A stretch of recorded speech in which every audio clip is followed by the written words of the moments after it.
রাজমার সঙ্গে বড়া খুব ভালো লাগছে, পকোড়া।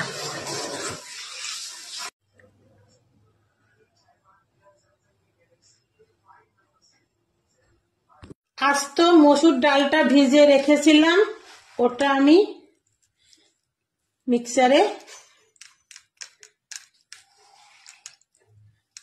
দিয়ে দিলাম, পেস্ট করে নেব। নিয়ে নিয়েছি সাগুর গুঁড়ো, সাগুটাকে আমি গুঁড়ো করেছি, সেই গুঁড়ো। ডালটা পেস্ট করলাম, ডালটা দিয়ে দিচ্ছি। সরিষার ফুল কুচি করে কেটে নিয়েছি, কুচি কুচি করে দিয়ে দিলাম। দিয়ে দেবো লঙ্কা কুচি, জোয়ান, পেঁয়াজ কুচি, আদা পেস্ট।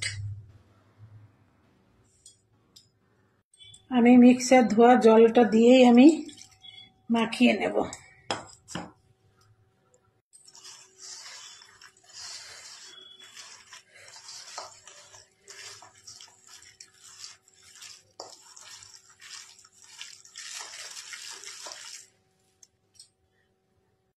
ভাজার জন্য আমি সরিষার তেল দিয়ে দিচ্ছি, বেশি দেব না, অল্পর মধ্যে আমি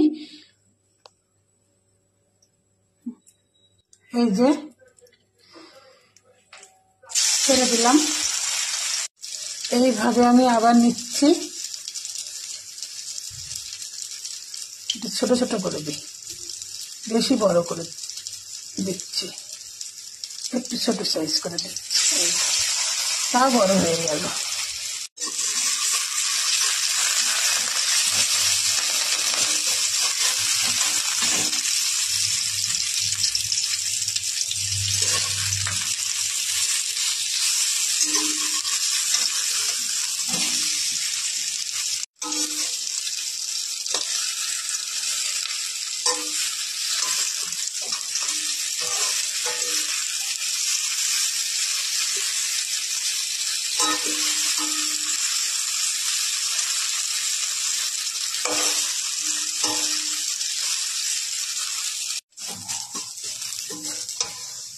ভাজা হয়ে গেছে, উঠিয়ে নেব।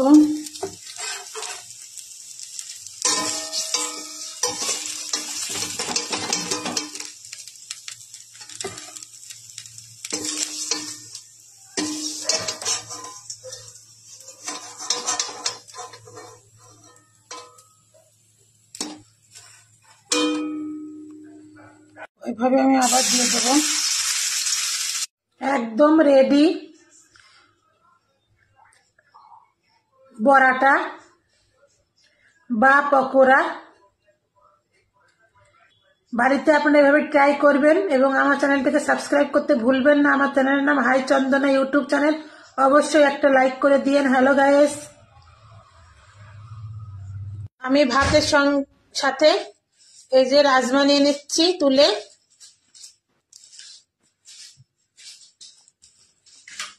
আর এই যে বড়া বা পকোড়া, এই যে পরিবেশনের জন্য।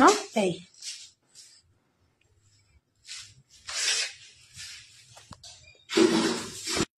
আমার তো রাজমা দিয়ে খেতে খুব ভালো লাগছে।